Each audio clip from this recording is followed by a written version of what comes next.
Fire it off, I'll fire it off. So, welcome everybody to the June 3rd Water Rates Committee.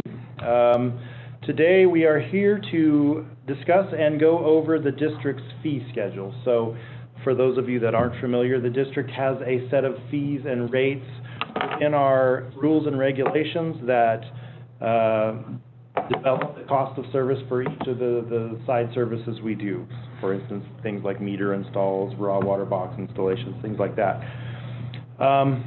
This rates committee back in late 2020 asked staff to go back and review all of our fee schedules, update them to current standards, and to provide the guidance on how those rates are calculated. So the team, and specifically Aurora, has dug into the details and done a ton of legwork to try to chase down the history on all of these, provide you the details on how they're calculated, give you the current standards, and then give you a proposed rate that matches the current fees. So we're here to discuss all of those. I should also state that as we go through this, it's going to be very complicated, so we're going to have to walk through each page to detail all the fees and costs. But you're going to see as we go through this, some of these fees and schedules are set through the rate setting process through Prop 218. We won't be discussing those because those get set at the rate cost of service analysis and all of that. So we'll kind of blow through some of those. But we'll dig into the rest of the details on those.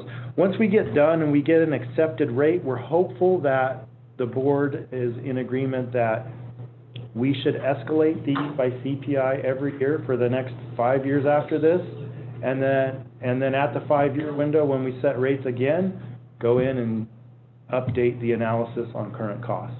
So in other words, every 5 years we'll be updating this fee schedule, but then in between those 5-year windows, we'll be doing CPI increases. Okay, and do you have an index that you recommend that we tie the CPI to? Well, it's the December construction cost index. The construction cost? Yes. So the ENR versus the San Francisco CPI? Correct. Okay. Why? I'm just curious. I don't want to derail the discussion, but we've spent an enormous amount of time in the labor committee talking about the different CPI schedules. So this is a legacy one that we've always utilized. It's Is the ENR Correct. yeah. for rates or for the fees as well? For the fees. For rates, I'm not sure about that one. Are you familiar with that one? Which? You could do it either way in the rates.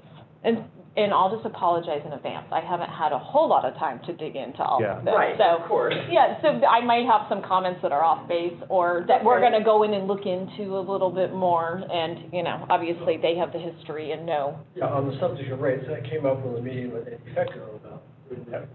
With CPI on We the, go, yeah.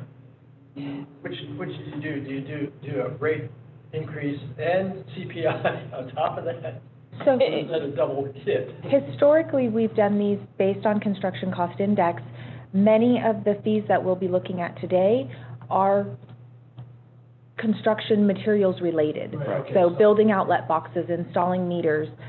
So there's a tie, there's a correlation to the construction cost index. So I was referring more back to the rates rather than this one. Right. I'm off track, so And that's the one I would defer maybe to Mark. Yeah, you're referring to the water rates? Yes, I The am. water rates have a built-in CPI in the model. Okay. In the model itself, built-in CPI for labor, built-in CPI for O&M, other type things. It's built in, so you don't want to put another CPI on top of That that was my question. because you're double counting then. But Because the rate model has it built in. That's correct.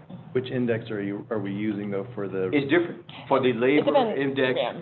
we can use CPI associated with labor.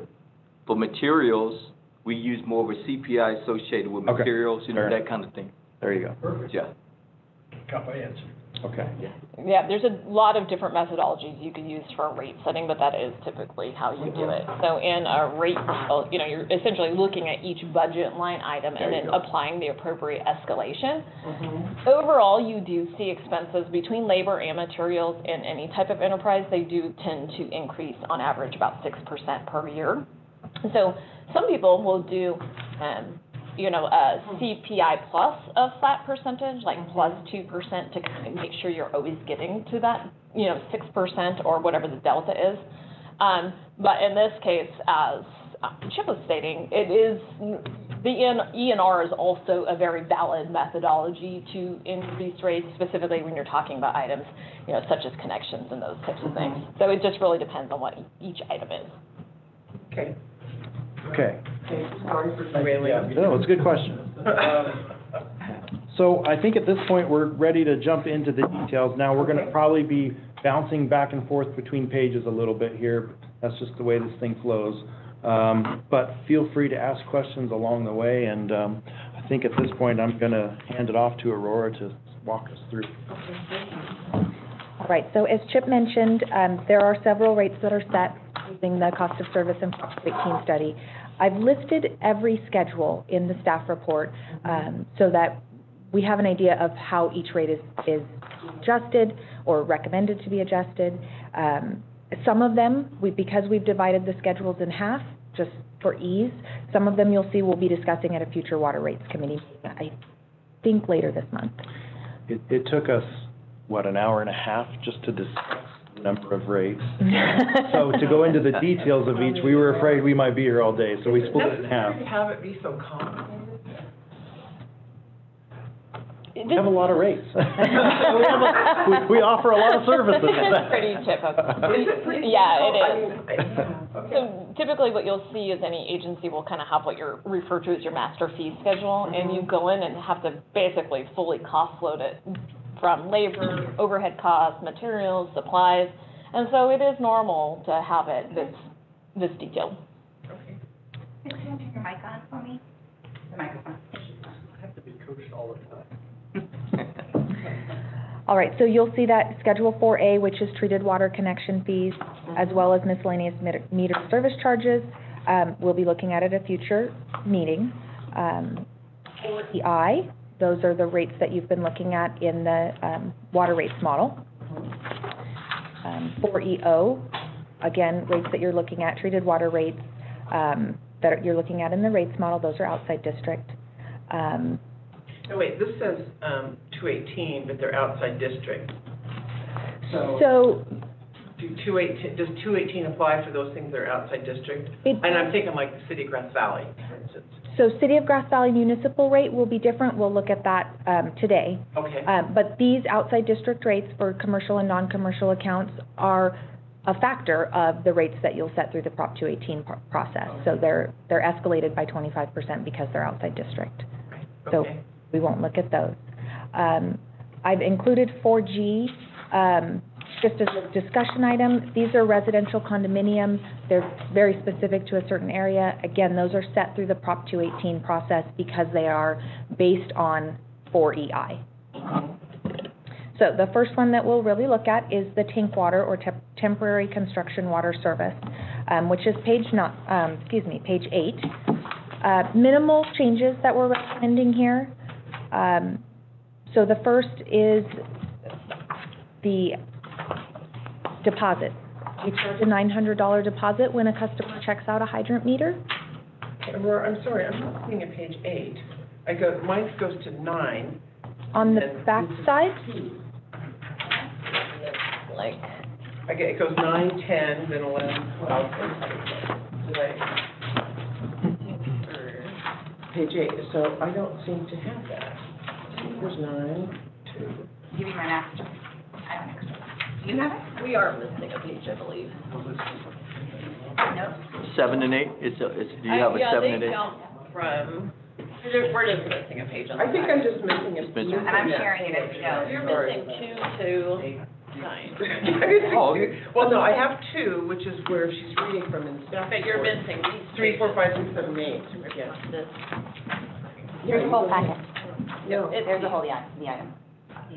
Oh, thank you very much. Yeah, no, the rest of it didn't come through, so thank you very much.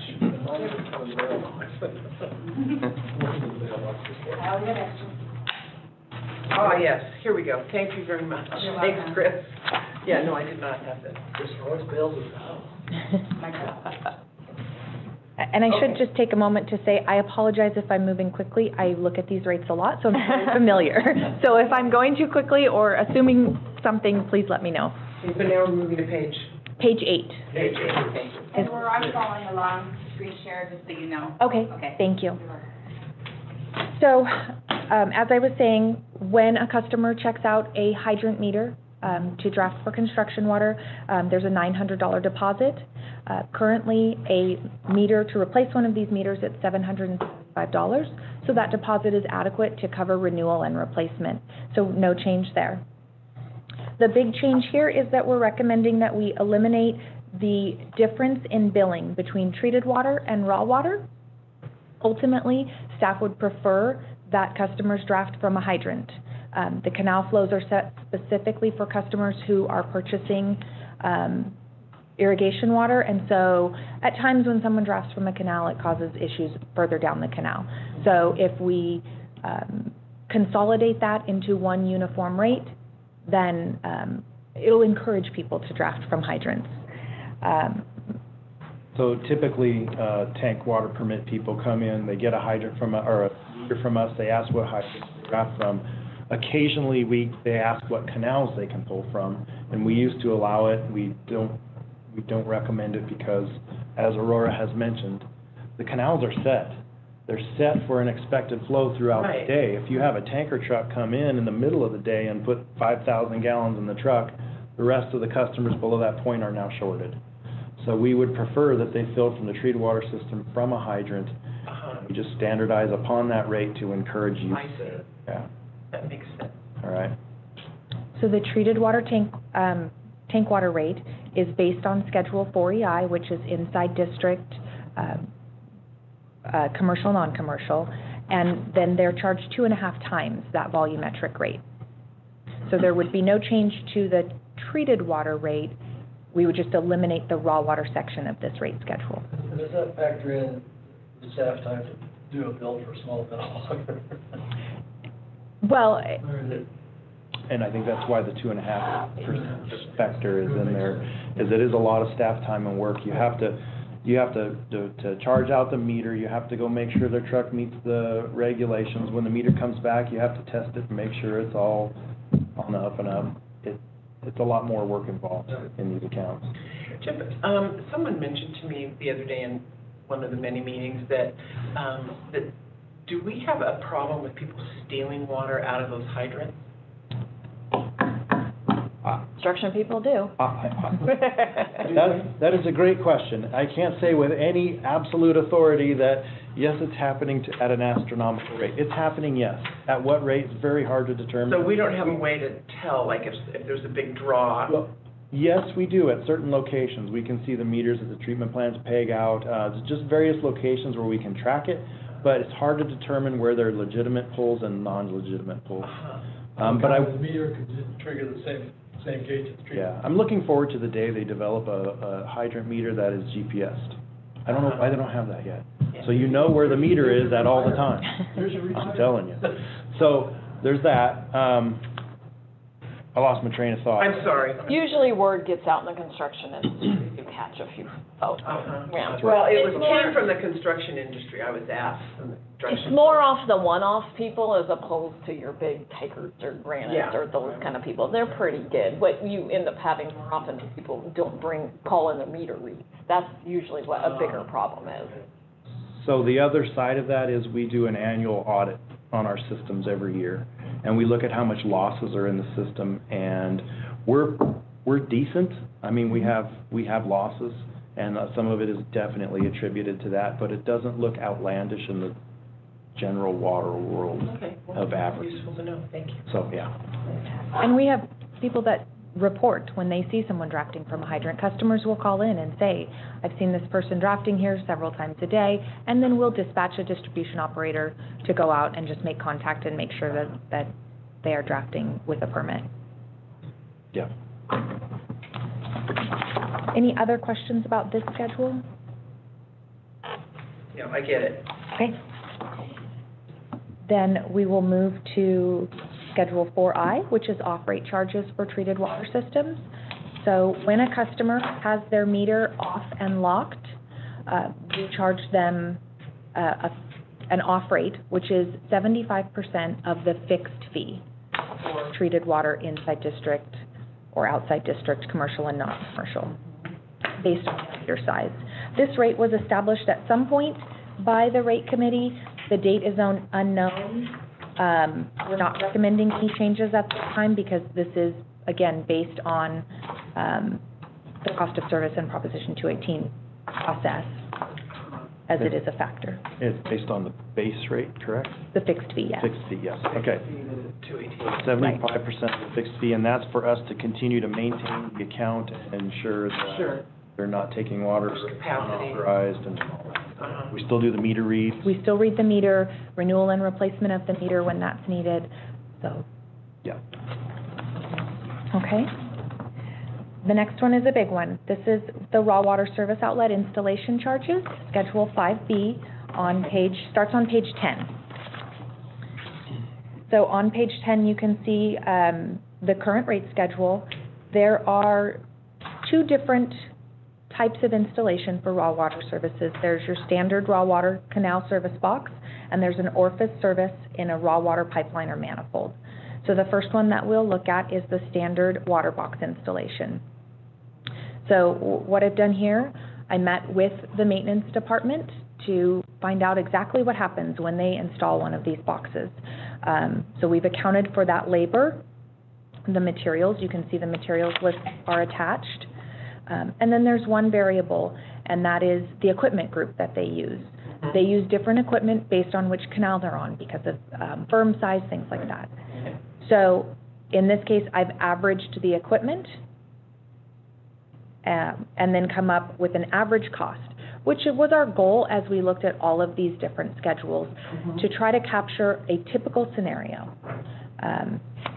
So page 11 details all of those costs and how you calculated the averages.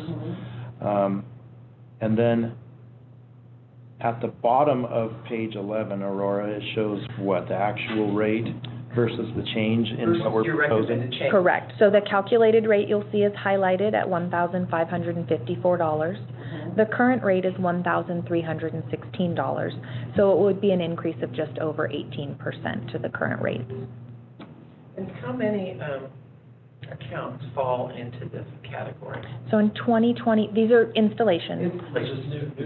New installations, Yeah. yes. So in 2020, we did roughly 40 installations. Now, I will say that this year, we've had fairly high demand. I think that number will be higher, but last year it was about 40. It's 40.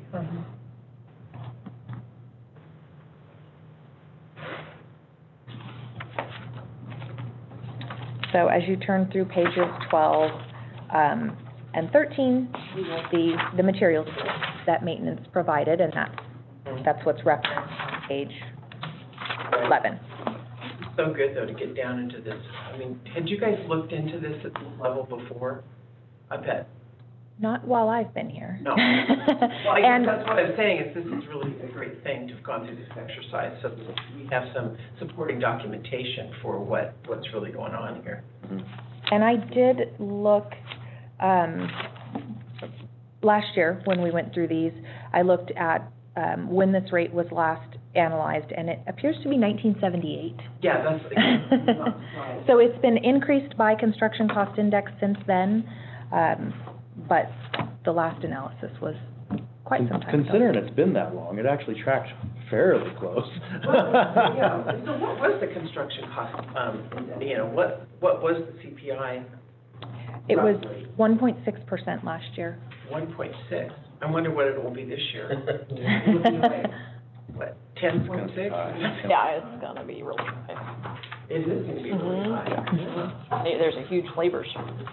And then, so just to follow that line of thinking, so this 18% increase that you're recommending then would be increased yet again in 2021 based upon the CPI of the construction cost index, or whatever that ends up being. Correct. Correct. Okay. And then we would go through this analysis at this level of detail again, but Got it. just make it part of the regular process we Yeah, go through. that's a good thing to do, okay. So on page 14, you'll see the similar calculations for an orifice service in a raw water pipeline or manifold. There are two different mechanisms that we can use here. One is a dull flow device and one is an orifice plate. So in this particular analysis, I've averaged those two different materials groups.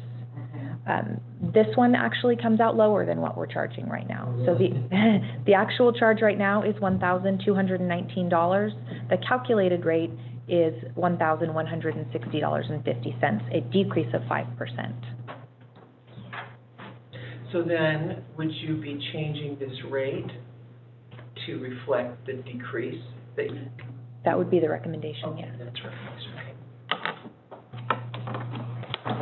Any questions? That's the highlighted one versus, there it is, $1,200 right there. Correct. Yeah. Yeah, so on all of these, I've tried to follow that, that format. You'll see the highlighted rate is the recommendation, and then down below, you'll see the actual rate and the percentage increase or decrease. Any other questions about raw water outlet installation? All right.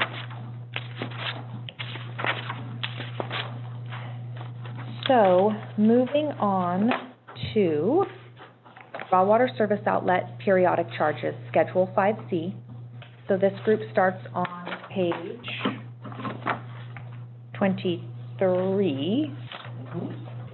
You've done a great job organizing that. In a way. Thank you. Easy to follow for something that's complicated. Okay. Thank you. So. Well, this is relocated. Oh, I'm sorry, I skipped one. Yeah. We're still on Schedule 5B, that's why I was a little bit confused. So. The right page number though, 23. I did. So the next component is actually a relocation of a canal service box. So this is very similar to an installation, other than the materials. So the calculated rate for this, based on the two averaged equipment groups and labor, would be $1,099. The actual rate now is $811, so that's an increase of 35%.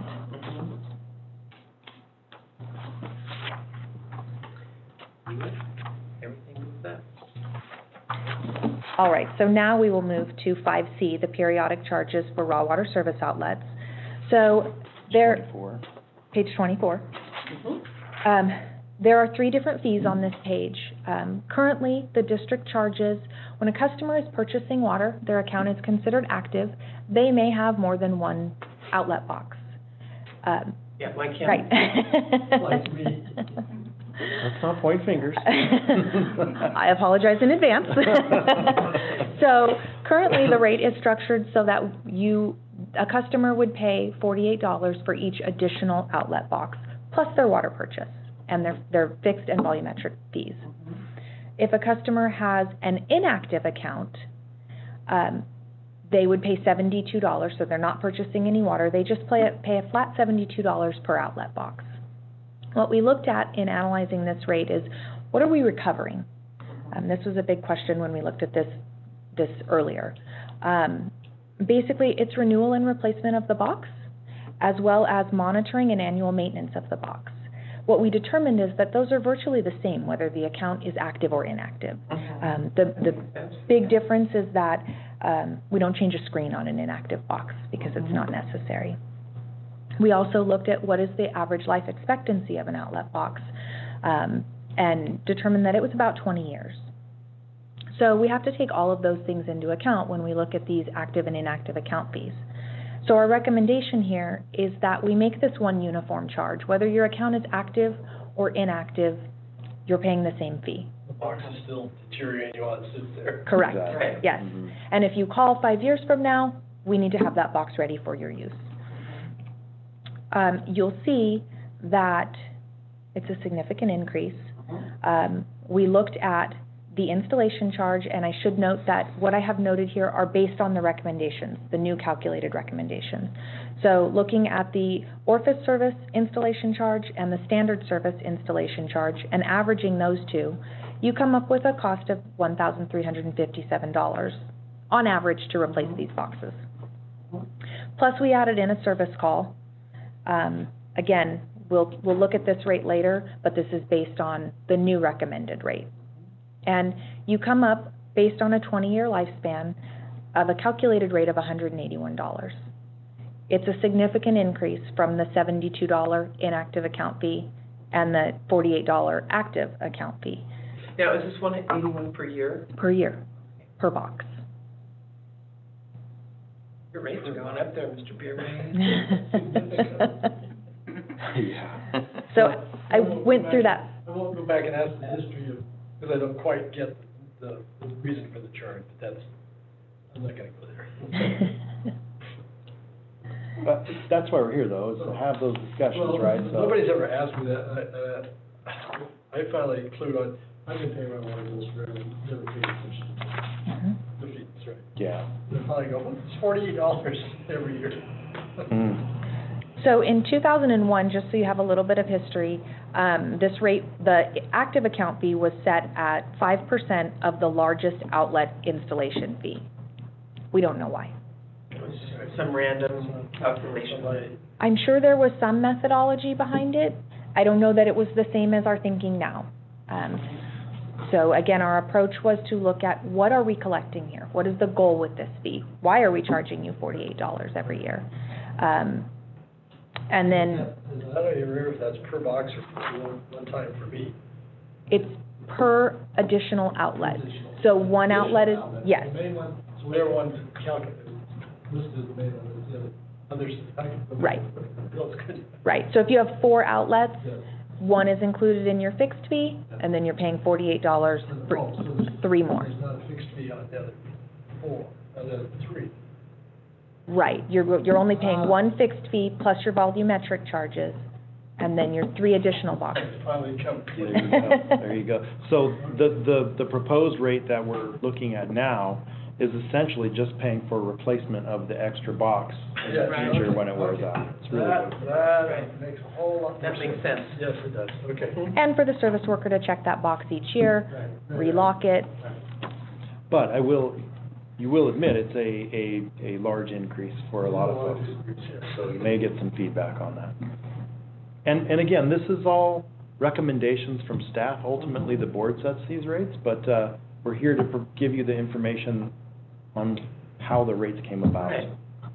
So what was the justification for, I'm not quite seeing that, for the increase, the big increase? What was the driver?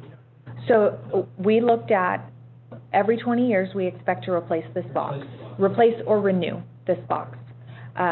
Plus, Steel box costs more than the old wooden box used to cost. right, and every year, we're going to go out and service this box, whether it's to lock it, whether it's to set the purchase and replace the screen, 1 visit a year. And so when we divide that 20-year replacement cost, which we've established as an average of just over $1,300, into a yearly cost, you come up with just under $68 a year fee for the 20-year renewal and replacement, plus a service call. It comes out to $181. So a related question just reminds me, how effective is, and how effective is sawing the lids and locking the boxes been for the challenge of people fixing their own boards? So it's Does that improve that? it's effective in that regard as far as board lifting and whatnot, but it also comes with its own set of challenges of people concerned about not being able to get into their box anymore. Yeah, and some of those are legitimate complaints, others are, hey, I can't lift my board anymore. So, but we have offered up that you can clean your screen, so that was the point of cutting the box in half. Right. We always offer that up when they call. Some people are happy, some aren't, so. We should also add on this $48 charge, it hasn't been reviewed or increased or adjusted basically since 2010? 2001. 2001. Right. So it's been a long time since it's So been this looked one at. hasn't even been increased by CPI. It has been static since 2001. Okay. Any other questions about active and inactive account fees? Okay. So next, we'll move on to rotation, which is also on Schedule 5C. It's at the bottom half of page 25. So the first thing that we needed to understand is what is a rotation. This is a fairly limited service. We only have 22 customers who are using rotation at this time. Basically, a rotation is when, we'll just say, customer A is purchasing 25 minus inches and customer B is purchasing 25 minus inches on the same canal. They are rotating that water service. So customer A may get the entire 50 inches for 5 days. And then customer B gets 50 inches for 5 days. So there is a component of water efficiency for the district because they're both purchasing a smaller amount for a lesser amount of time. But there's a fair amount of work that goes into these. Who's the cop of this? Right. So each year a schedule has to be created. Just go back to my notes here. So a schedule is created annually and mailed and delivered to each customer who's on rotation. Planning for the upcoming rotations takes place early in the year with a review of the previous schedule, along with an evaluation of the previous rotation service. This currently is only happening on 3 routes for, again, a very limited number of customers. So what we did is looked at how much time is this taking the district to plan that rotation, to calendar it, to hand out the schedules, and then for the WDOs to go out and actually make these changes on a fairly regular basis. And in some cases, it is very structured. So we are out there, you'll see on Route 3, every calendar day that ends in a 0 or a 5, the WDO is out making a change to these customers' boxes. They are there promptly at 7 a.m. to make these changes. Absolutely. That answers your question. We are the sheriff. We do the box rotation. So I've heard lots of stories about these, well, not lots, but it makes sense, but it takes work. It does take work. So when we consider all of that, the time of the management assistant, water distribution supervisor, assistant water superintendent, and the water distribution operators making these changes each week, we come up with a total annual cost of just under $18,000. For the 22 accounts. For the 22 accounts. And what is the savings to the customers? Yeah, what's their motivation for doing it? I'm not quite getting it either. Okay, so- My situation, I think I can answer my own question, ask a question and answer it. You don't have to buy water that you don't need if for instance, we water trees every 2 weeks. Right. Yes. So we have a lot of folks who flood irrigate, for instance. These are primarily flooded. Yeah, exactly. So you'll have neighbors that share in that allotment of water. They only have to buy half the allotment, but get double the flow for a short period of time. So it is It is a benefit for NID as well, because now we don't have to put double the amount of water in the canal. And they're only pulling it. and now it's That makes sense. spilling out and going down. So it's somewhat of a benefit to the district as well. It encourages efficient water use and less water in the canals, and maximizing what's there at any given time. So having said that, You'll see that the calculated rate, when you divide that $17,595 among the 22 customers who are using this service, comes out to right at $800 per person. Staff's recommendation is to increase this to $400 per season because of that savings, because the district is realizing efficient use of water, and because the WDOs are already out on route, so some of this happens in the natural course of their day. So again, this is a board decision ultimately, but Per year? per year, Per season? per year. per outlet per season. So this one will be difficult because it is such a large increase for those customers who've been using it. But at the same time, it hasn't been updated or increased. Since when, yeah? 2006. I'm so glad you guys were looking at these. I mean, that was one of the concerns, you know, it's like, goodness. And then let me ask, so if someone or two someones came forward and said, hey, we want to do this rotation thing as well, and they wanted to be the 23rd and 24th customers, how would you handle that? Would they then pay this incremental share of $400 per person per season if they wanted to come in and do that, or would they pay? They would pay, the rate would be set at $400, assuming that Per the count. recommendation per, right. Count. And so if there were two new customers, because it would be in even increments, then they would each pay $400, and in 5 years, when we look at this rate again, we would make those adjustments. Is this roughly $800 cost per customer or per double rotation? Per customer. Yeah, I think the board ultimately needs to decide if, by policy, whether you're willing to subsidize certain fees or not. And that's, some agencies do that, but you always have to remember the money comes from somewhere, right? Right. So, that's a subsidy of $4,800 per season. But even better, Chip said, we are benefiting. Yes. How do we calculate that? You would have, yeah. And it's a random number, right? And even this, what staff proposed, the 50% of the actual cost is a subsidy. I mean, it's. Are there other subsidies? Or is this the only proposed subsidy? The only proposed. Another method that you could consider is to implement it and scale it up over the term of the fee schedule. So you can say, okay, we're going to bite off 50% this year, and then we're going to do 20% increase year after year through the term of the rate.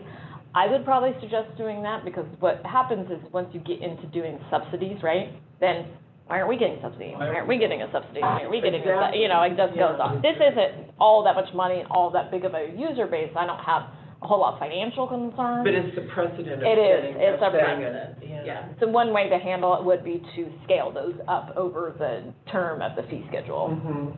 And you'll see that we make that recommendation on some other rates later on, so that wouldn't be unusual. I like that idea, Jennifer. It's hard to just go, oh yeah, we'll just give you 50% of what the actual cost is. Well, and one of the challenging things, right, is you're looking at fees, and then you have Prop 218 rates. You cannot take Prop 218 revenue and subsidize fees with it. That would be illegal. So we would have to carefully think about how this works. Mm-hmm. So generally speaking, we have made hydroelectric revenues available for those subsidies. Right. And/or potentially tax revenues, but it's another discussion. And that's true. So with the hydro revenues, they're not subject to Prop 218, and property taxes are generally your most flexible revenue that you can utilize. So you can do that, right? We just need to document that that's where the money's coming from, and you're fine. I inherently don't care for subsidies, only because it starts this slippery slope, but it certainly is a board decision, because that is a fairly heavy increase. Describe again what you said, your idea for how to. I would scale up, since you're doing 50% subsidy year one, I would scale up the cost 20% each year, including the ENR, until it reaches 100% and the subsidy's gone. I think that makes sense, actually, but. Okay. So when we come back for the next round of these, I can show you what that would look like.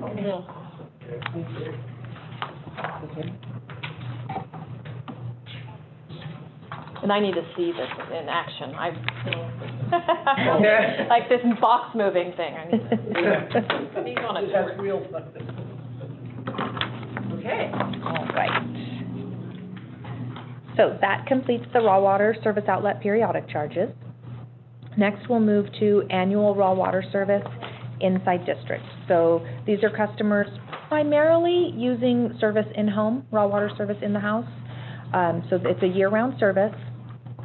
This particular rate schedule, which you'll see the current rate schedule on page 27, is always a little bit confusing. You'll see that we have increments of 1/4 miners inch up to 5 miners inches. That is the summer purchase. For the 1/4 miners inch purchase customer, they are also receiving 1/4 miners inch in the winter. 1/2 miners inch receive 1/2 miners inch in the winter. Where it gets tricky is that above that, from 1 inch to 2 inches, they're receiving 1/2 miners inch in the winter. And you don't see that on this rate schedule, so it's a little bit hard to calculate. But this is the schedule for those customers that are buying winter water in addition to summer. Yes, sort of. These are, this is a special subset of customers. We're actually phasing out this rate. These are customers who are billed monthly for their year-round service. Okay. There are folks who use, they're Raw water. they're longtime users who use this in their homes. And at one time, that was not unusual to use this in your home, and you paid for it year-round. These are leftovers from. How many customers fall into 12? Just about 300. Wow, that's way more than I would have thought. Well, and we don't allow any new ones, so as they get other sources of water, they won't come back. So this is primarily, these folks are using this through their own systems for drinking and showering and. So in the summer, they're using it for irrigation and in the home. In the winter, they're just using it in the home. What are they using it for in the home? Washing machine?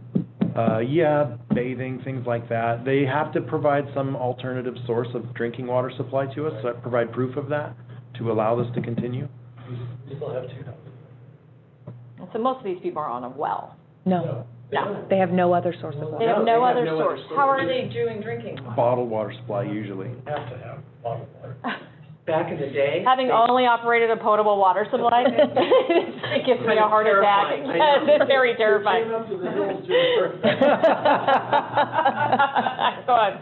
What's the cross connection testing going? Well, back in the day, when I was doing real estate in the 70s and 80s, there was an awful lot of people that this was their only source of water. And they would Really? take it from the ditch, and they wouldn't treat it. They would just go, oh, yeah, it's just fine. When did the county start requiring? It's not county, the state, No. or the federal government came in Clean Water Act. 1992, the Safe Water Drinking Act, put this all in motion that says you need to address these folks. The way NID addressed it is with the new classification of constructed conveyance. They needed to provide proof to us that they had some alternative source of drinking water supply.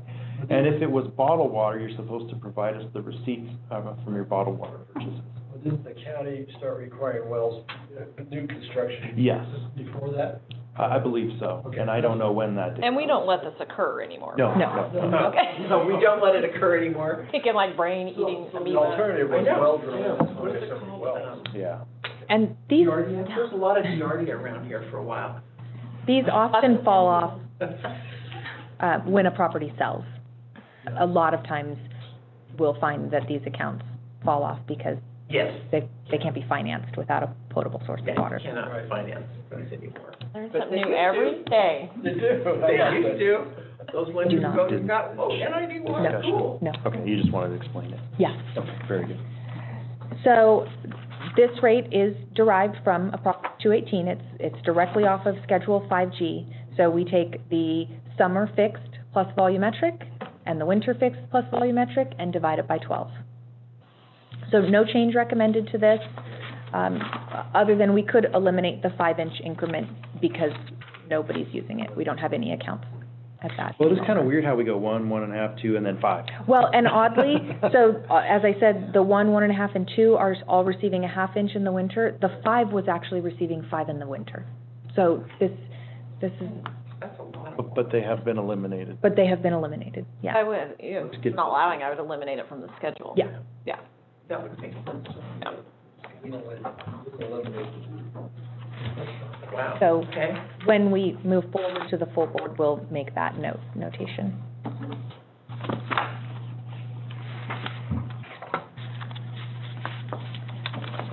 The next schedule is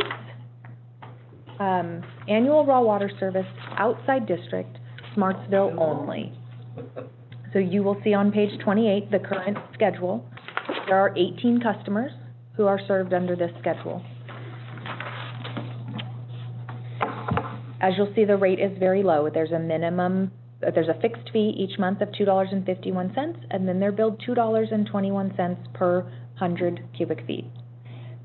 Now, are these folks also using this to some degree for drinking water, bathing, No. so on? No. We have a treatment plant that supplies, I believe, that's all right. of these Yes. customers with drinking water. Yes.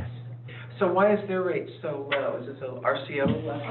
That is a question we grappled with as well, and we have no idea why their water is the price it is. It's very, very low. If, I'll have to get used to this, yeah, I'm baffled. I know. So these customers are served in a completely different manner. They are actually metered. Well, that was my question. Their raw They're water is raw needed? water. Yes, Correct. Wow. Huh. yeah. It So, must be on the pressure system. Yes. Huh. so our recommendation here. I'm doing the same. It's the only one we have with 18 customers. It's very They strange. have 18 customers, they probably, okay. This is a And weird didn't- area. You'll learn about this. Where is Smartsville? Well, it's a little community, actually, but is it true that it is a disadvantaged community? Yes, Under- it's severely disadvantaged. Yes, severely Yes. disadvantaged under the federal That, disadvantage thing. you know, that's a consideration, but this is And- where we have to get into using other revenue. Yeah, Okay. right.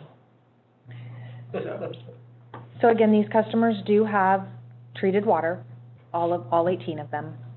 So the recommendation here is to bring this rate up to, be equivalent to 5H, which is Mhm. the irrigation water rates, so that they are paying the fixed fee, they're just paying it monthly. So what I've done here, is calculated what that fixed fee would be at today's rates, taking the outside district, summer fixed fee of $713.73 and the winter fixed fee of $890.74, comes out to $1,604.47. If we divide that by 12, it's a monthly fixed fee of $133.71. Our recommendation would be to scale this increase over 5 years. Yeah, So you can, yeah, I like that idea too. Because it's a huge jump. It's huge, it's tough. What are they might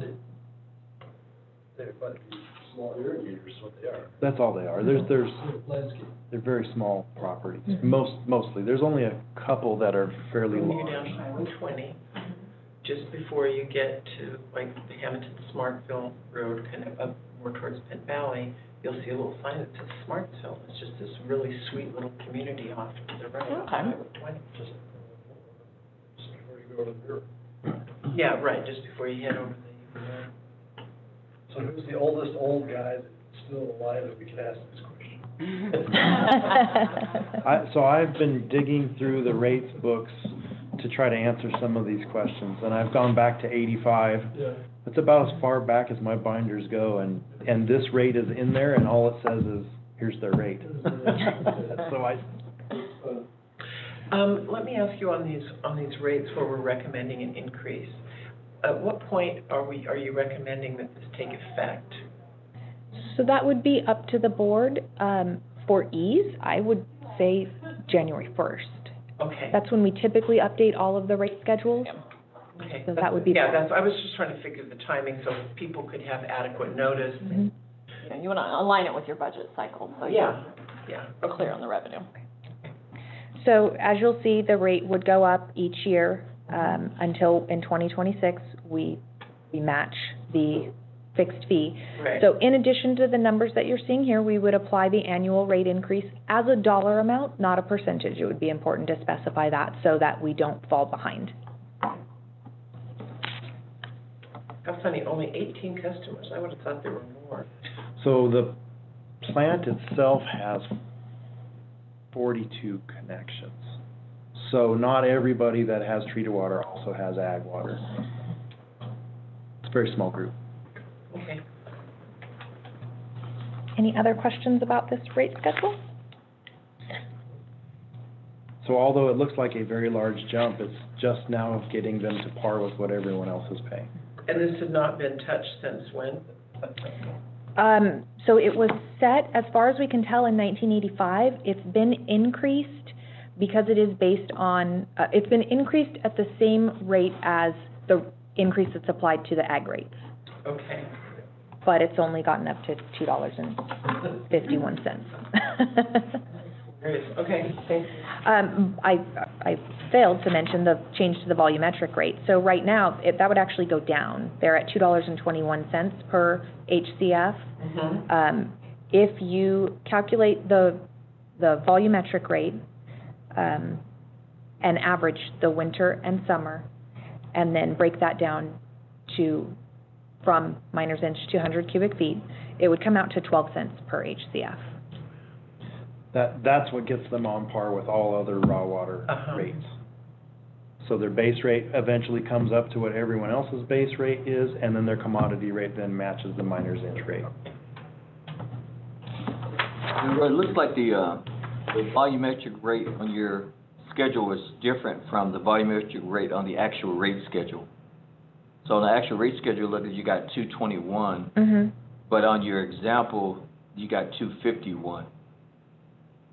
251 is the fixed fee. but on your actual. Oh, I'm sorry, I have those It backwards. looks like it's kind of flipped, Yeah. Yeah, Mhm. you're right, I have those are reversed. Yep. Thank you, Marvin. I don't know if that affects your actual calculation. It does not. Okay. That was just for example.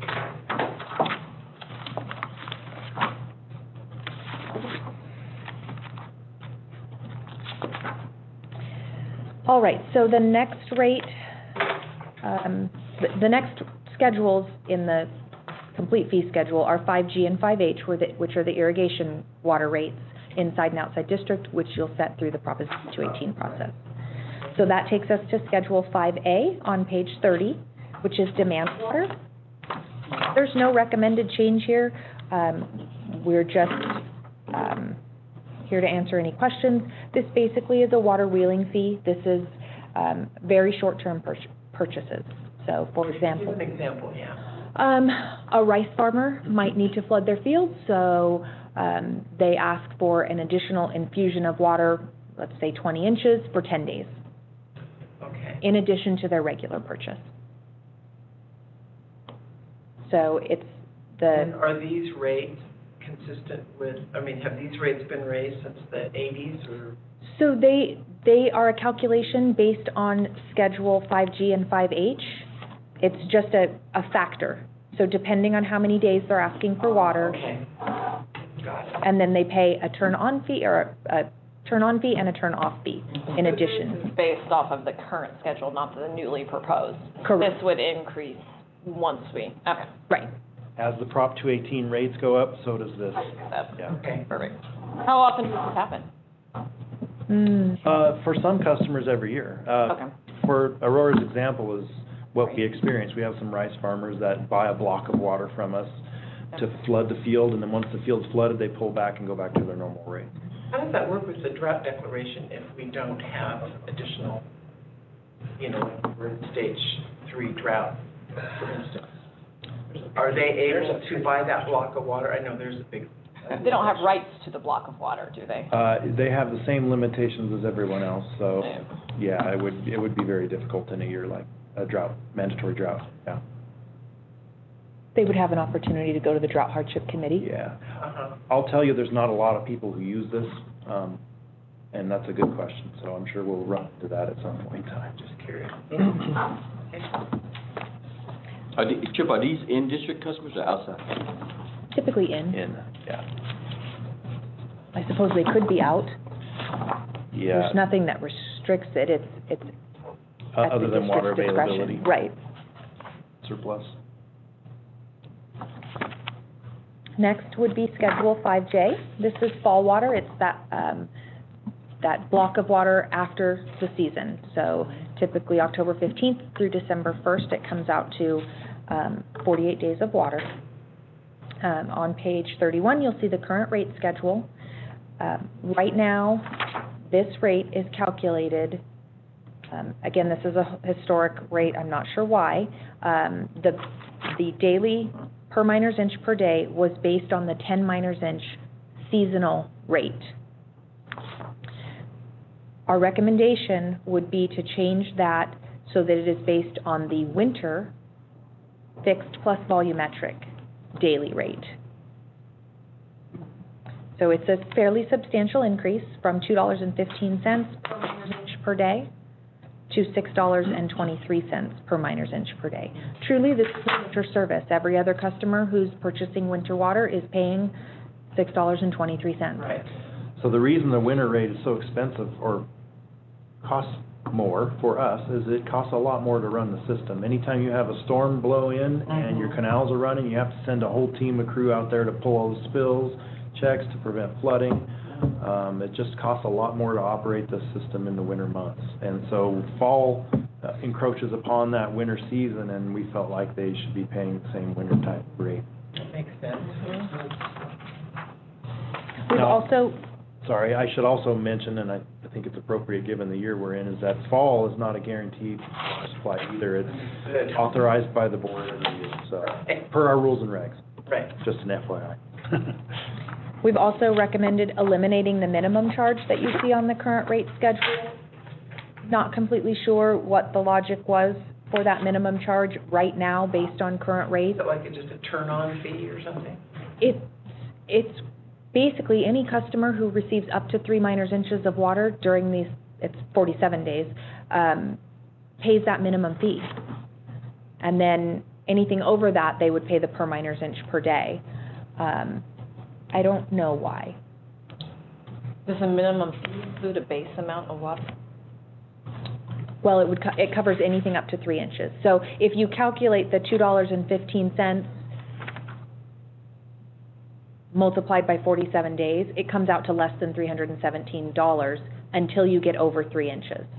Gotcha. And so almost everyone pays that $317. But again, we're not able to identify why that was. So the recommendation would be to eliminate it and have them pay actual costs based on the winter fixed plus 1 minors inch volumetric. And just for example purposes, so you can see here that it's 190% increase in the per minors inch per day rate.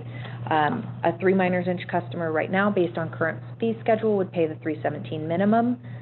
Under these new rates, they would pay $878 for that 47 days of water.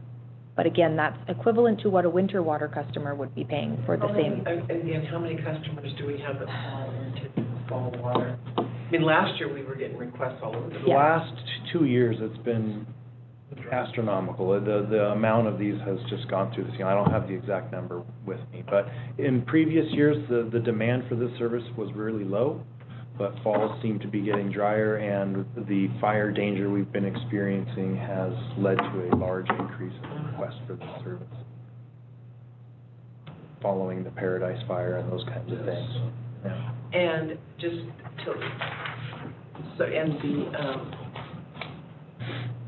thought in this raise is to bring it to what the winter water is? Yes. Okay.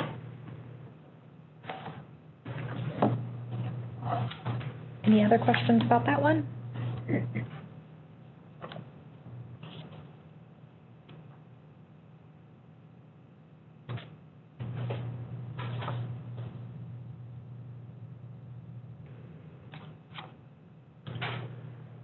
All right.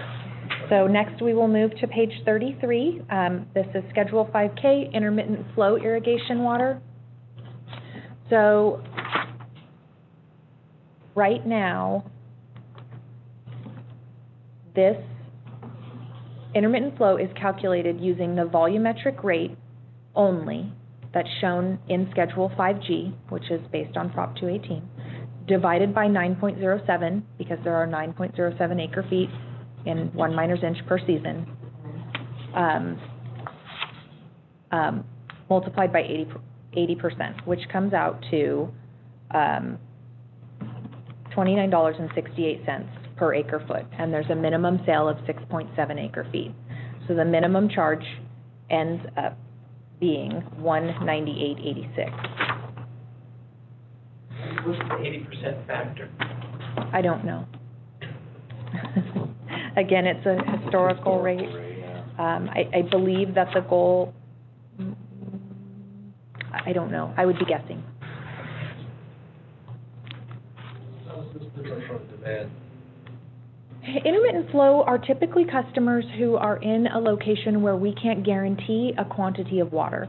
So often at the ends of the canal, in some cases they get a lot of water, in some cases they get a little. They may get none on some days. A lot of times these are accounts on the tailwaters of our canal system. So they're not even in the major canal section. They might be in the little creek that is the tailwater of our facility, and we'll set up an intermittent flow account for them. So that's why they're not paying the full rate. It's not a guaranteed firm supply. Not guaranteed. Yeah. So the recommendation here would be to calculate this rate using the fixed fee and the volumetric rate, still divided by 9.07. multiplied by 80% and maintaining a minimum sale of 6.7 acre feet. So to keep the 80%. Even though we don't know where it came from or why. I mean, it's a really legitimate question. I mean, It is. Someone goes, well, why is it 80%? It's like, well, I don't know. I don't know. Is it because the water's only available 80% of the time? It's because it's a rate that's, I'll say yes. I don't want to. That's the only thing that makes logical sense. So I do have these notes in the binder that went back to 1985. Okay. And it is just about as we're talking about. It's like, well, it's not a guaranteed supply. What should we charge them? Should be something less than 100%. 80% sounds good. But they're only paying for what they use anyway. No. No, they're. That's Paying. not a minimum charge. Oh, Well, and how are they, how's it? That's right. This is. It's not measured. Acre feet, whatever percentage is what, how's it? Question. That, Are these, why is the minimum sale in acre feet? yes, that's my, Again, I don't know. okay. But everything else is by the miner's inch. Right. I assume they still have a box, even if they're, like, the little one on. No.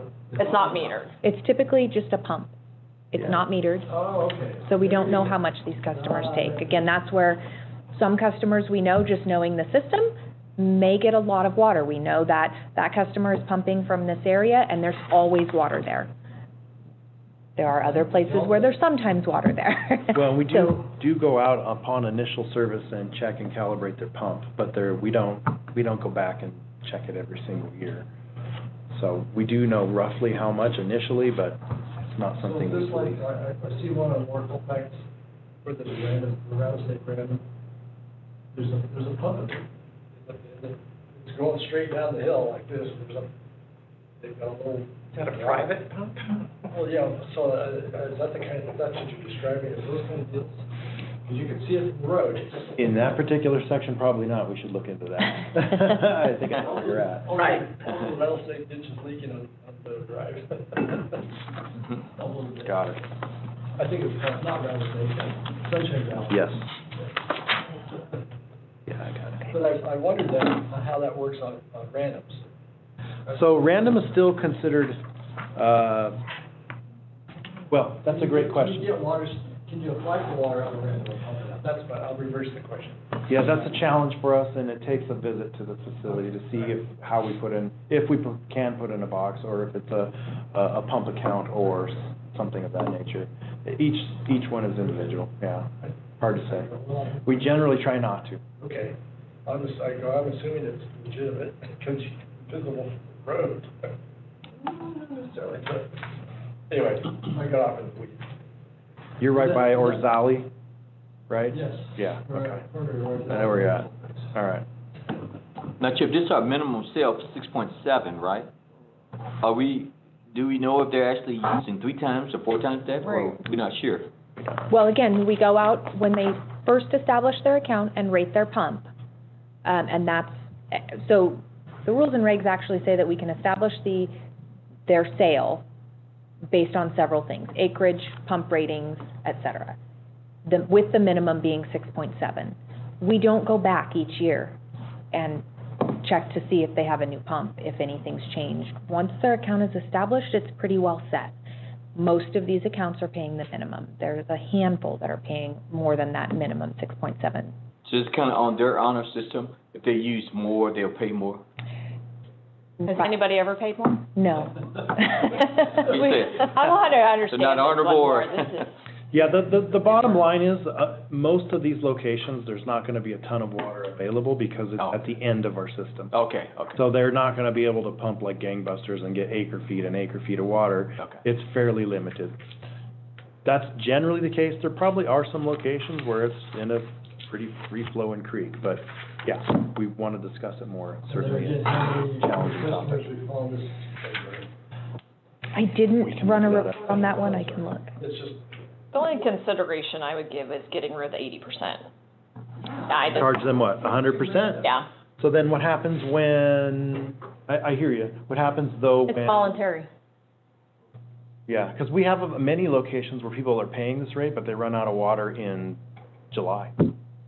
Well, it's voluntary, right? Sure, they can always, decline the service, right, and say it's not worth it anymore. Mm-hmm. Sure. Yeah, I just need to understand it more. The problem that we may run into with that is that, again, these are just pumps in the canal. Might just put their pump back in and say, I don't want the service, and We'll then, get a bigger pump next year. Well, it's the same thing as we have no idea what they're really pumping, right? right. We don't really know. Yeah, this is a challenging one, it always has been. But at the same time, there's a lot of people who really rely on it. Mhm. So, it'll be a good discussion and potentially a challenging one. So I'm hearing that we'd like to come back on this one at the next. I think so, the 80% is just sort of feels random Okay, to me. Yeah. okay. And there could be some rhyme or reason. Yeah, there could be a Yeah. really good reason. I again, will dig through that binder, but, I did check this one and it didn't give a very detailed explanation. I'll see if I can find some more. But again, this is the Wayback Machine, Mr. Peabody, and some of it doesn't make a lot of sense. And it might be a rate that we just need to start from scratch. Sure. Probably not helpful to me Monday morning quarterbacking over here, so apologize. Just a fresh set of eyes. Well, I'm catching up as we're going through this. Right, right. All right, so the next two schedules are mostly included just for reference. These are energy pumping costs. These are based on actual cost to the district. So the only change that we're recommending, you'll see on page 35, right now the schedule says that the charge will be adjusted after the end of irrigation season based on actual water pumped by the district and current year pumping costs. We do that kind of. We look at the energy pumping costs each year, but we apply that forward. So at the end of 2021, we'll look at what the costs were for 2021 and apply that to 2022. We're not going back and adjusting 2021 bills. Okay, send them the bill after the. Kind of a Right. year in arrears always. Right, Yeah. So it's a surcharge. it is. And there's only 2 district canals that, where we pump all the water to the customers. These are the only 2, and so we charge them the actual energy. Why is the cost so dramatically different? 348, 75 or something? One is a very high lift pump that pumps way up the mountain. The other is a very low lift. Oh, okay. Well, that's good to know the difference. Does this include maintenance of the pump too, just energy? This is just energy. Huh. That's a good question.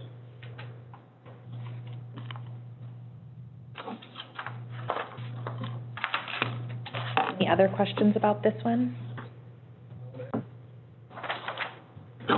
All right, so that brings us to the big one. It brings us to the municipal water rates. So, The 5. um, so municipal water rates are rates that apply to a small section of customers, City of Grass Valley, City of Nevada City. These rates are based on the rates set by Prop 218, but then there's an adjustment to each of them. So you'll see that in the treated water section, and we've been slowly cleaning this up.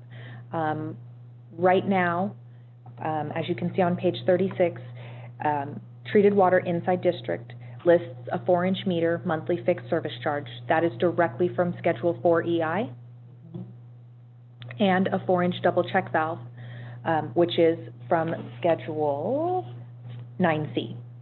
Those are directly out of those. Our first proposal would be to eliminate that and just reference fixed fees as shown in Schedule 4 EI and Schedule 9C. So what happened is, a little history for you, is that this municipal rate used to have each municipal customer listed individually. This specific 4-inch meter charge is a leftover from that. This is the City of Grass Valley.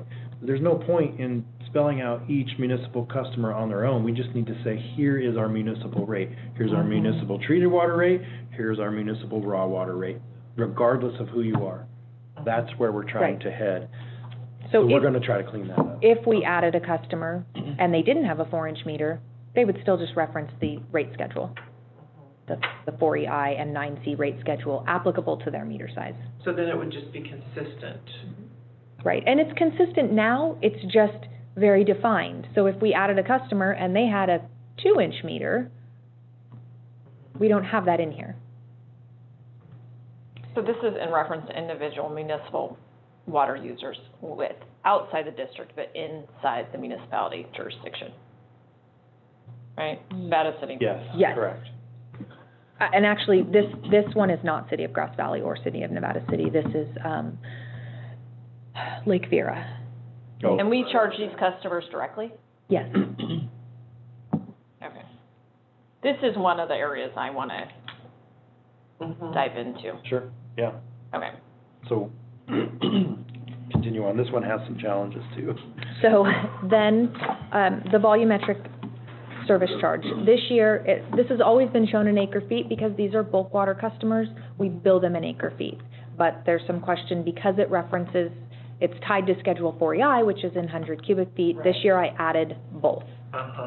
However, for reasons that we can't determine, these customers are billed 50% of the highest tier on Schedule 4EI, highest volumetric tier. So right now, that is $3.13. We divide that by 2. So they're bulk water customer, our only thought is they are bulk water customers, they were given a bit of a discount because they were bulk. So they took half the normal rate, half the normal volumetric rate, cut it in half. That's a theory, we don't know that for a fact. As far back as we can find, that's been the rate. And this is only treated. So like this Lake Vera did they have a contract for that rate, So- 50% of the volumetric? No, so all of our municipal contracts or agreements just reference 5R. They Oh, say, so But it's an individual contract with It is. the It customer. is. It's So- a signed contract. yes, each municipal customer has an agreement or contract with us. They all reference 5R as their rates. And then we as the district can make changes within the 5Rs. Correct. Their agreement says you will pay rates via 5R and they may be adjusted at the discretion of the board whenever. Okay. Some contracts, for instance, the Nevada City School of the Arts has a minimum purchase allotment, but they Yeah. still reference 5R as their rate. Right. So those are the types of customers okay. So the second recommendation for this treated water inside district municipal customer would be to bring that volumetric charge up to equivalent of what all other customers are paying. Right. But we would recommend doing that again over a 5-year period, scaling it out, because they're going to pass that to their customers. Right. So you can see that on page 37, how that would increase over time. Again, we would apply the annual rate increase as a dollar amount each year. So is Grass Valley considered this is inside district, I'm confused about. Grass Valley's outside district. Raw water customer inside the district, who is that? Municipal raw water customer inside, that's PCWA and Nevada City School of the Arts. Got it. And Lake Vera. And Lake Vera. Lake Vera's treated water. Lake Vera buys both? You asked about raw water, right? I did. No, Oh, okay. raw water is PCWA and Nevada City School of the Arts. Okay. That's a different rate, we haven't got to that yet. All right, so any other questions on inside district treated water? Okay. So, So I'm sorry to put you No, on the it's okay. spot with this question. And forgive me if you don't want to know this, but do we know what the cost is to this, for instance, the city of Grass Valley, if we double their volumetric rate? Do we know what kind of financial burden that is? off the top of my head, no. Okay. This is not a large revenue stream for the district. Which is the City Grass Valley or this Lake Vera? Municipal The municipal. in general. What I'm trying to get at is if we're doubling the volumetric rate for the city, Mhm. what kind of financial burden is that on them? Or it sounds It sounds big. big. It does sound. How big is it truly? I am not so sure. I don't know. I do know that City Grass Valley put in their budget for this year a substantial raise in water rate for them to absorb it. Whether they're going to pass it on or not is Okay. a council decision, but I know that they did budget for substantial increase. Because Werber wasn't. Yeah, because they knew we were. Yeah. So anyway, we can come back with some more information on that. Yeah. This is based off of tier 2, is that what you said? Tier 2 Okay. of Schedule 4EI. So inside district raw water customers, so again, that's PCWA and Nevada City School of the Arts. This one is calculated based on Schedule 5G, the volumetric charge shown in Schedule 5G, which is $336.48 per miner's inch. So is 5G the seasonal? 5G, seasonal. Seasonal irrigation Inside rate. district. Okay. Right. We know that 1 miner's inch of water is 9.07 acre feet per season. So we divide that 336.48 by 9.07 to come up with $37.10 per acre foot. We then apply a reliability factor. So we multiply that by 8 and we come up with $296.79 per acre foot.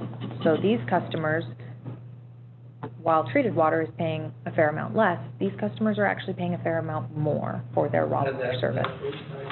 The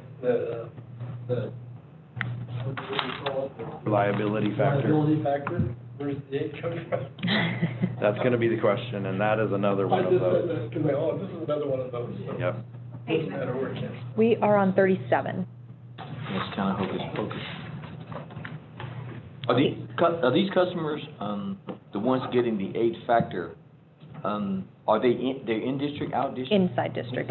For this particular section, they're So inside district. And the rates are driven by Prop 218, yet we're charging them an 8 factor. An 8 Yeah. times reliability factor. The theory. But they're in district, we're already guaranteeing water for in-district customers, or just some, by missing some? They're both. They're in district or out of district. And what's the theory behind? So the theory is that they are using our raw water to provide drinking water for public health and safety. It needs to be a robust, firm supply. And that comes with the reliability factor that we have to make sure they have supply in short notice. And this is year round? This is year-round. This is year round, yes. Which brings up Example of this. another So interesting, the city of Grass Valley Yeah, is buying Nevada raw City water School to of the supply Nevada their, City School of the Arts, which we're gonna see in our board thing next. yeah, there's, yes. this is probably the stickiest part. This is very sticky. Yeah, we can do some work on this. We have already talked about some work on Yeah. Yeah, we have. Yeah. So we're gonna team up on that one. We can definitely, we'll sort through this back. so the other thing to keep in mind as you look at this rate, there is no fixed fee charged for winter currently. They pay the summer fixed fee annually, but these customers do receive water year-round, and they don't pay a winter water fixed fee. Again, I don't know. We don't know. Why do I get to do that? I don't know if it's just an oversight. I don't know if it's, It just, I would recommend getting rid of a seasonal fixed fee for them and flatten it out for Exactly. the year. It should be Right. annual. Yeah, And a just raw one- water fixed fee used for potable water and, Right, that makes Yeah. sense. Yeah. and then we gotta get to the bottom of the 8 times. I know. I've been hearing this 8 times. well, and we've dug through, and, Yeah. and I don't know that there is a firm answer, so it might, again, be one that we just look at with fresh eyes. Right, and Yeah. recalculate it. I have found some legal documents that defend that rate in conversations with the city of Grass Valley, and that's as deep as it goes. It just says that the 8 times factor is for the reliability. Yeah, there's a little bit of a difference with general Prop 218 as a customer that's billed as just a regular customer versus somebody who's under a contract. Yeah. So, but there's still some risk, right? So we just need to work through it. We can do it.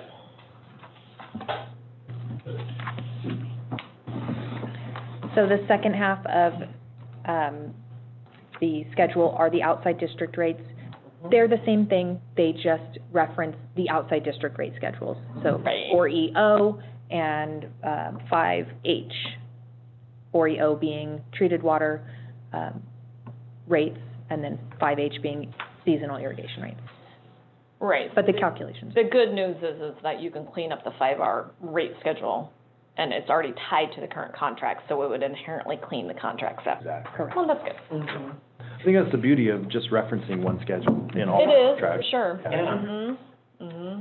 And then just to follow through, so the treated water outside district, the recommendation for the increase, again, you have to go over 5 years. Correct. And do we see, what's that to be a dollar amount? Is that what's that on top, the volumetric and? That's on the bottom of page 37? Yeah. The table? Yeah.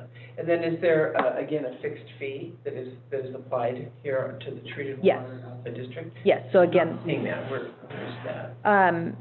the fixed fee, you'll see the recommendation. So you can see the fixed fee in the current rate schedule on page 36. So whether it's treated water, it shows Oh, us yeah, it's okay, I see that. But again, the recommendation here is just to reference the appropriate rate schedule. Whether if it's treated water, we would reference 4EO.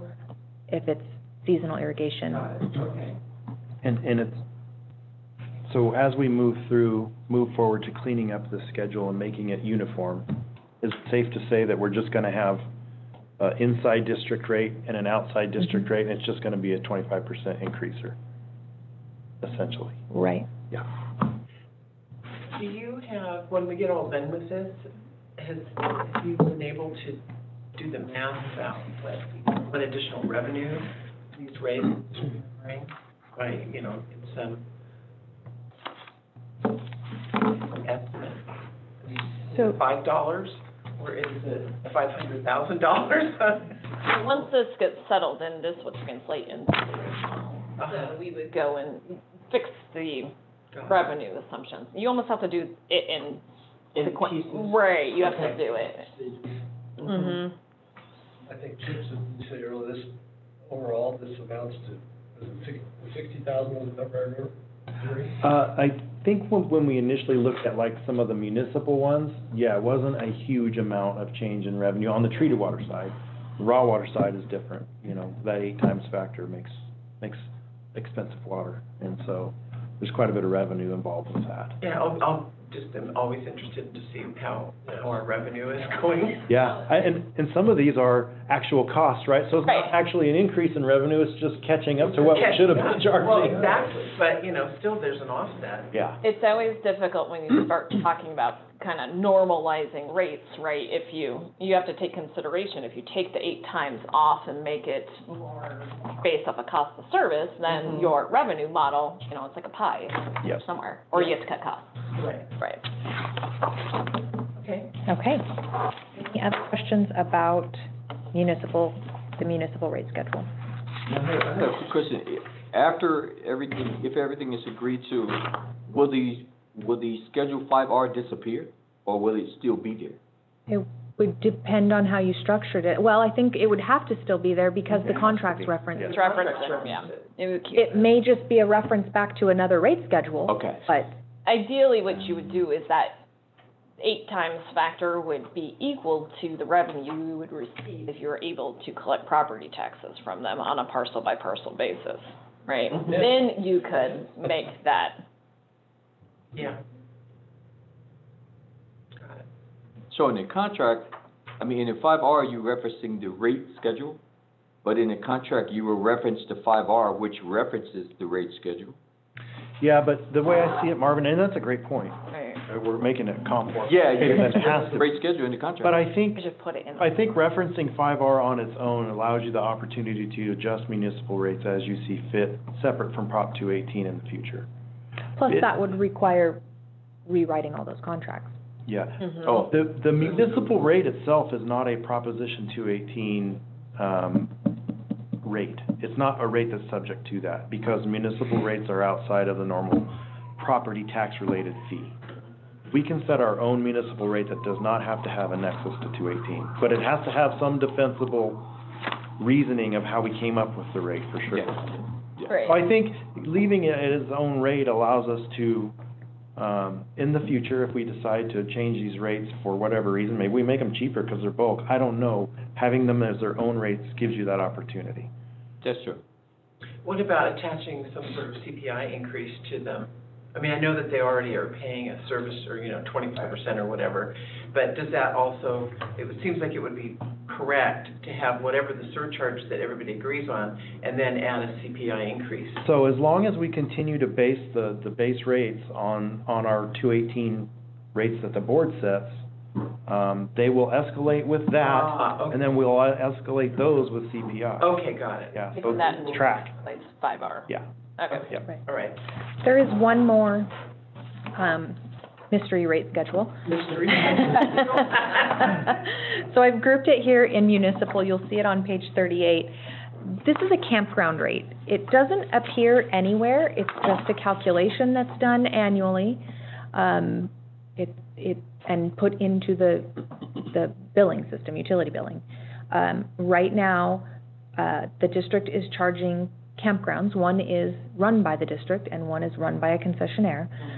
And they only pay a volumetric rate that is 25% of the highest tier on PI. No idea why. Yeah, that's problematic. Mhm. Those, are they both Rollins? Or is one of them? Yes. Yeah, both, They are. yeah. They're both Rollins. One is Yeah. the private concessionaire, they're at Rollins, I forget their, Lucera's? Yep. Lucera's? And this goes back to that whole property tax. To make sure it's paid for with that. Yeah. Interesting. So the recommendation here would be to bring them up to standard rates. They pay the fixed fee that everyone else pays, and they pay the same volumetric rate. Obviously, for the district, that's an internal adjustment. For the concessionaire, that might be a challenge, so we would recommend doing that over a 5-year period.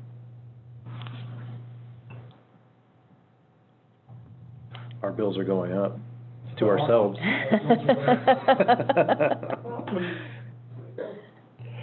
Okay. All right. Next is Schedule 6A, miscellaneous charges, rendering, and payments of bills. So on page 39, you can see the current rate schedule. We really only focused on a couple of these miscellaneous charges, and those being the turn-off notification fee and the service calls. So we'll tackle turn-off notification fees first. We were actually surprised to find that we're fairly close. This rate hasn't been increased in quite some time. So for this one, I included the customer service technicians who are actually out making these deliveries to the doors, as well as customer service representatives who do the administrative portion. Plus, of course, a light-duty pickup truck for each customer service technician. Typically, when we do these, I have 2 technicians working. It's an all-day job for them. They can deliver about 116 notices in a day. There's no payment? No payment, correct. This is monthly? This is only when a customer receives a turn-off notification because they failed to pay their bill. No, I know that, I get that part, but how often? Weekly. So weekly? So we've not done these for the duration of I COVID, mean, this is happening. but this happens every single week. How much we actually have to go out, but, Yes. Yeah, it's pretty typical. Mhm. I've heard it bad in cities, but I hadn't heard of, So, But it seems like $10 or $11, it doesn't, I mean, the gut check says it costs more than that. But- it should hurt more than that. Yeah, exactly. keep in mind that these are in a small area typically. The technicians are not going all over the district. So we do them by billing cycles. So they're grouped, and that's why they can go to so many homes in one day, because they're just going up and down streets that are all in one. Are they door tagging then going Yes, back?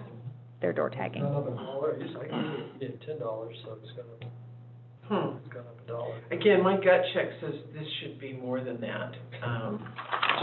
Just to have a person show up at your door. So I was here just giving you the facts. That's No, a board decision. I appreciate that, but it just, Okay, the history of that one, is there history? So this is the current cost, is the 10 and the 1250, not your proposed cost. The current cost is $10. The proposed cost for inside district is $11. That's what it calculates. Oh, yeah, we should make it a little bit. What do you think is, I mean, Yeah, if you think it 75 is logical, normal, there was some new legislation that was passed. $50 Yeah. something, I mean, you know, Say 25. Well, this isn't This isn't the total the fee. turn on, turn off. So this is just to deliver, Tag. that says we're going to turn Yeah. your water off in a week if you don't pay your bill. Just mail it. yeah, that's a few seconds.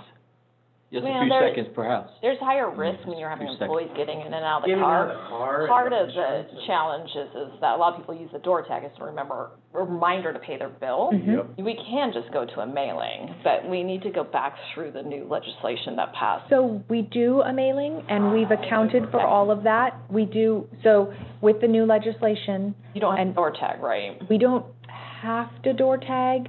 We do door tag because, as you said, many customers don't pay. We've always done a courtesy reminder in between by mail. We have a lot of customers who don't pay and will call us and say, I didn't get the thing on my door. We had good luck in Lincoln with switching away from door tags. It's just super labor intensive. And it also provides a higher safety risk to your staff when they're kind of doing this in and out of the vehicle thing, right?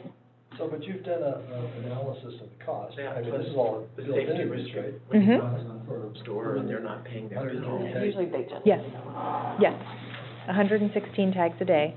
It comes out to a cost of, I just go to mailers. And this Right is, up. this is after they've gotten how many notices in the mail? 2? Usually they're in their rears like 2.5 months, right? yeah, well, Yeah. yes, with the new legislation, and I'm sorry, it's been so long since we've done them, I have to remember. Yeah. But typically, yes, this would be a bill that's at least 70 days out, And what did the new legislation typically? 70 days. It basic, They increased the time? they made it more difficult to turn water off, essentially. You have to allow for a payment plan and, do all these things. When we in Lincoln switched away from the door tags, the building people almost killed me for 2 months because there's this, flying out the building. And then it normalized. It got back to something less.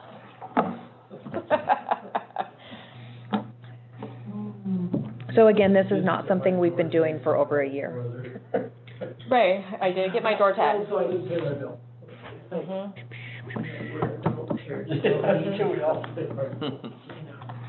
So that, If they, I'm sorry, if That's they get a okay. door tag and they come right in and pay, or they go online and pay, this is the only fee, the additional fee they incur? correct. Yeah, they're only paying that $10. Plus, is there an additional late fee on their bill? There is a penalty applied when we bill of 1.5% Okay. Per month or whatever? per month Okay. to any delinquent balance. Again, not now because of COVID. So this would be one that I kind of want to revisit. Okay, If we can, this is a big point of contention with a lot of water agents, but I think we can come up with something palatable.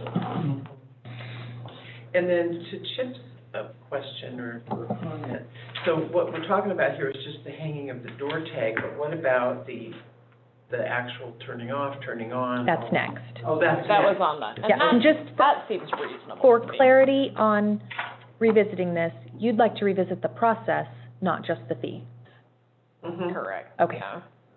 Okay, so I think that's That's likely a separate item.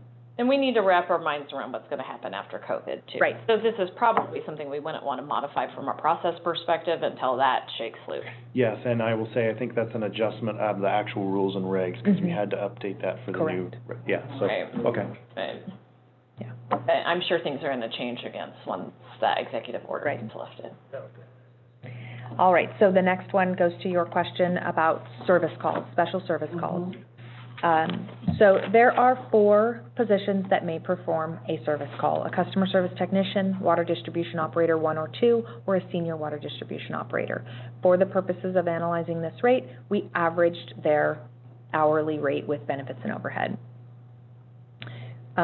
Plus a light-duty pickup truck typically takes about an hour to do one of these, and we come up with a rate of $113 per service call. Currently, the rate is $65. That was last increased in 2015. It went up from $40 to $65. It is a 74% increase. Now, this is limited by the legislation that you were speaking of, and so as noted in section 6.01.01, that would be, a customer would only be charged the maximum amount based on the legislation, which is $65, I believe. I think it's 60 or 75, right? Yeah. Yeah. We also, on occasion, have to do after-hours service calls. So a customer may have a private side leak that they ask for someone to come out and turn off their water, or their water may have been turned off for non-payment and they want us to come out and turn it on after hours. This one is a fairly large increase. Customer service technicians don't respond to after-hours calls, so we've eliminated them from this analysis. And that comes out to a calculated rate of $233, up from $150. These fees both apply or could be applied to treated water or raw water.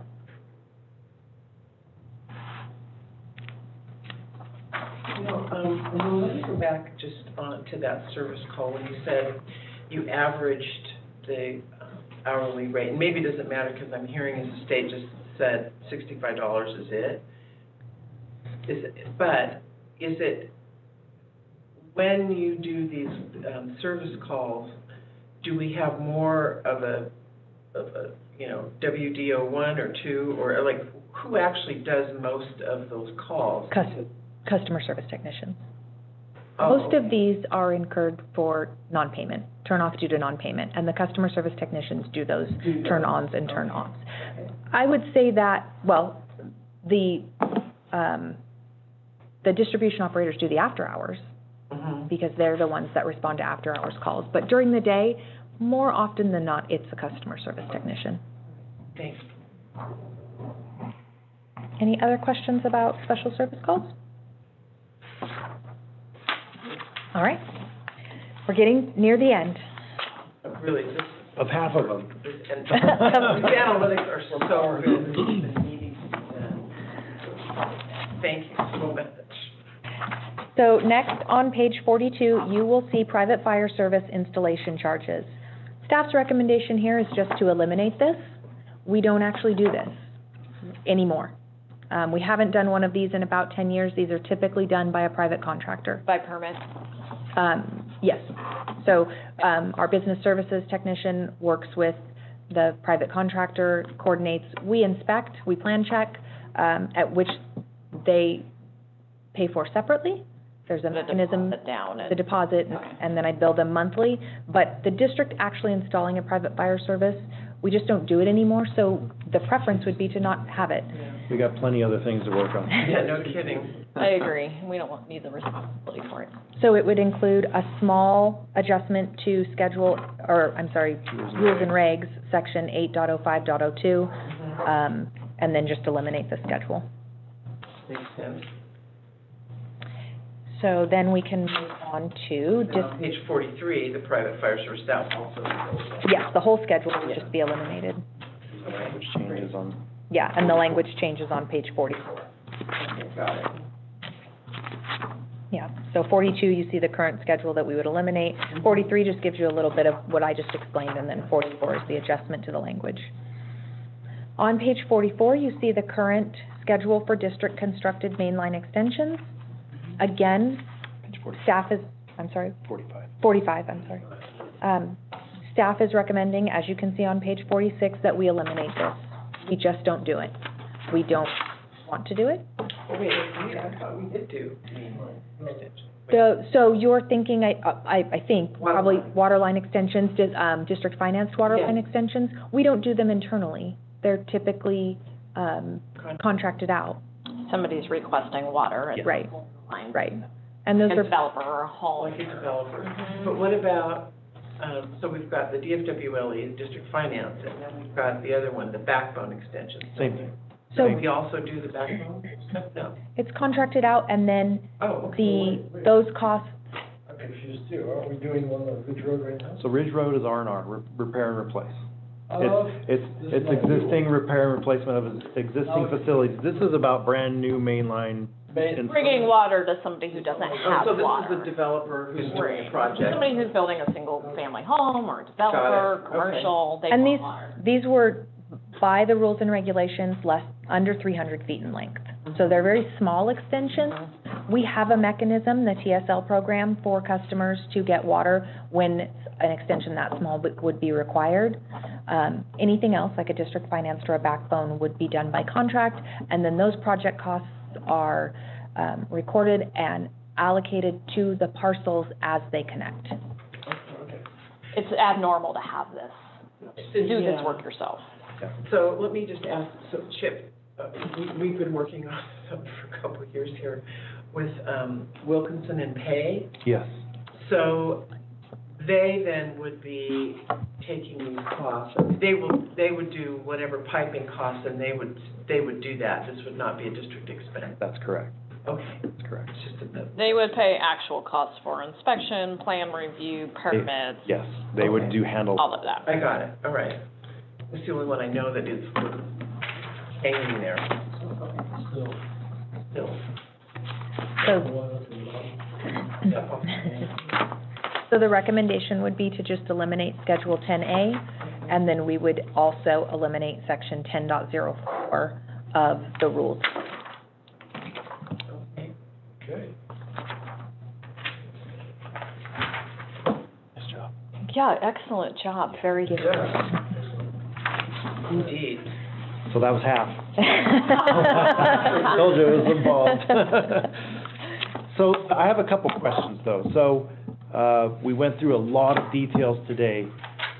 This ultimately, he needs to go back to the board for ultimate authorization. I'm assuming that what you would like to see is, for instance, let's go to page 9.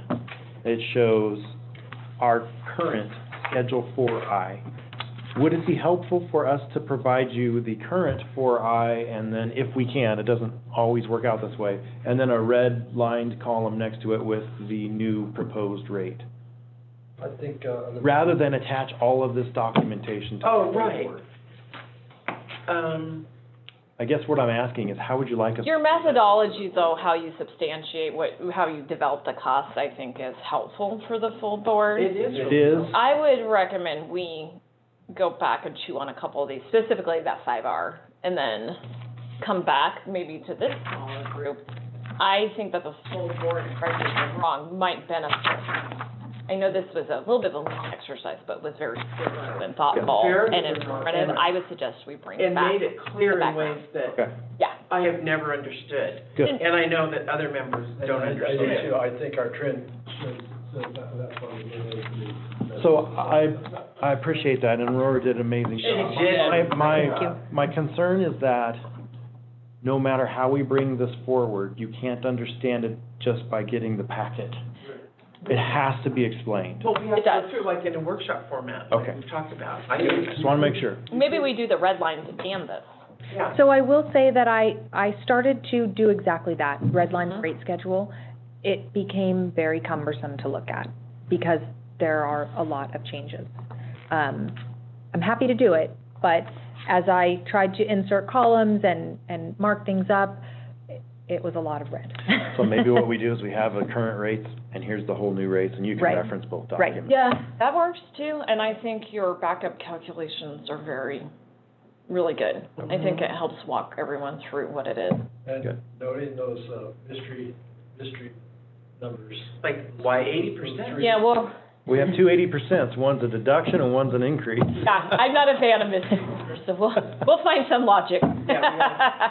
So I have 3 that I noted that we wanted to circle back to, and that was the periodic charges for rotation Yep. and what it would look like if we scaled that increase. The intermittent flow, we want to know where that 80% is coming from, Municipal. or take a fresh look at that rate, and then, of course, municipals. Or magical And, times. I'm sorry, 4. Times something, yeah. 4, because we also wanted to look at the process for turn-off notification, but we're going to Right. pull that out. I would recommend we pull that out. I think my hunch is that it's going to change again once this order gets lifted. So I'm not quite sure what that's gonna look like. Do you want to pull the, We're prohibited right now by executive order. do you want to pull the service call fee, the higher fee as well, or just the notification? It's good. Okay, all When right. you say pull it, you say pull the rate, period? Just, Pull it from the agenda item. Correct. Let's talk about it. I do have some hesitation with the door tagging, but doesn't mean we don't have to remove it from the rate. we can adjust the rate, and then if we determine Propose. that we're not gonna do this Yep. anymore, Yeah. we'll just eliminate it in the future. So then, So, if we were to adjust the rate, I heard some conversation that maybe $11 wasn't high enough. That was my feeling. That's It's my like, feeling. yeah, $11 is not high enough. I've watched people do door tags. I don't think $11 is high enough. No, I don't. I mean, it takes the billing person time, right? Then people have to write the door tags, and people have to get in the car, and then they have to go to the house, and then they have to. Ask this, we're covering our costs. Well, right, all of that is accounted for. Yeah. I know, but it's just- You guys are way too The efficient. gut check. We are, we're pretty good at it. Too efficient, yeah. I'm not opposed to raising the rate, just so you know, I did account for all of that. Okay. Administrative time as well as the time, and then looked at the average number of deliveries they made in a day. It could just be my inherent dislike of door tags. And I think that. You could talk me off of this. Well, but I'm with you, because I think, you get out of your car, you go, and sometimes the people are there, and then you gotta talk to them or not talk to them, and it's like, oh, I mean, Car accidents and dogs and mad people. and dogs and mad people, Yeah. yeah. And I think it's wise to leave it in the schedule, just because there are occasions where we've mailed, and new owners come to mind who'd never called to set up their account, and then we have to make a visit, and that's where this might, But it should be Right. more money. okay, I would think at least $50 or something, but. so. Do you recall in the legislation, are you allowed to require them to put deposits down for real bad actors? I believe so, yeah. I just don't recall if they prohibited that. That's also a good tool, because you do have some bad actors, right? There's a handful of people that you'll be shutting their water off yeah. 4 times a year. Now, we do have, this becomes less of an issue because of our ability to lien the property. So at True. the end of the day, Good idea. now that's fairly labor intensive, but, Well, it's costly too, but yeah, we did decide to lien, about $300,000 worth right, the other day. Which is a good tool, it just is time consuming. right. And you don't always get all of it back. Properties Right. that change hands, you can't lien. There's some nuances to it, but generally speaking, it's a good alternative. Yeah. Mm. So when we come back, I'm sorry, I was gonna ask Chris, we've had no hand raisers? I'm going like this. No, but we haven't asked for public comment yet. Oh, we haven't asked for public comment, okay. when we come back on this one, do you want me to just present it as is, and then it's a board decision to escalate it over and above that? Or do you want to see some other analysis, some other bit of Yeah, information? that's a great point, because generally speaking, this committee makes a recommendation on the rate and then refers it to the full board. That's how it's happened in the past. That doesn't mean you can't just punt and say, let's have the whole full board's discussion, but. Is it a 218, I mean, do we have to show a nexus between what we think the actual costs are, which the work you've done, and what we charge? This is kind of like retail. That's kind of what I was. It's a master fee schedule, you should still have a cost of service nexus. I'd recommend we bring it back to this board and work on To this committee, yeah. I'm sorry, to this committee, and work on some of those issues we spoke about, and then bring the full package and walk the board through the package. Okay. Anytime you're adopting fees or rates, it's really important that they all 5 have a thorough understanding of it. Yes, they do. They need this kind of workshop, the whole. And this is great to get input, especially to work through these little kind of weird nuance things and give staff a good hint on where to go dive deeper on, and then we'll dive deeper and come back to the board. Right. Okay, so we will look at those 4 items and bring those back when we come back for the second half. I was gonna say, you said second half? It was pretty short this morning, I thought. Good. Yeah. I think some of the more complicated ones might be in the second half, but Like we'll the see. day we went through them the first time. Yeah. Holy. It took us a while.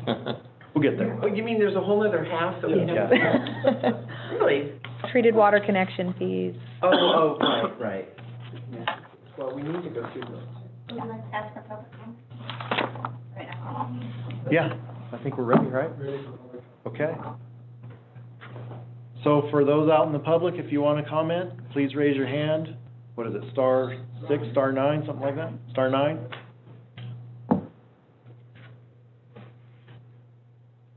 Bueller? I know it. Hearing and seeing none? Okay. I think we have done a wrap. Got a wrap. And Thank you. thank you. So much. That was some really good work. Really good Yeah. work. Oh, my gosh. I've been trying to look at these for months. I apologize for all my morning quarterback. It's all good. It's all why we're here. Helpful. throw it at the wall and see what sticks. All right. All right. Somebody has to adjourn. And then we are not going to go through So, the model so at this point. Did somebody? Not at this point. We pulled that one. we did not announce that at the beginning of the meeting, right? So, Number 2 for today. We pulled it, yeah. Correct.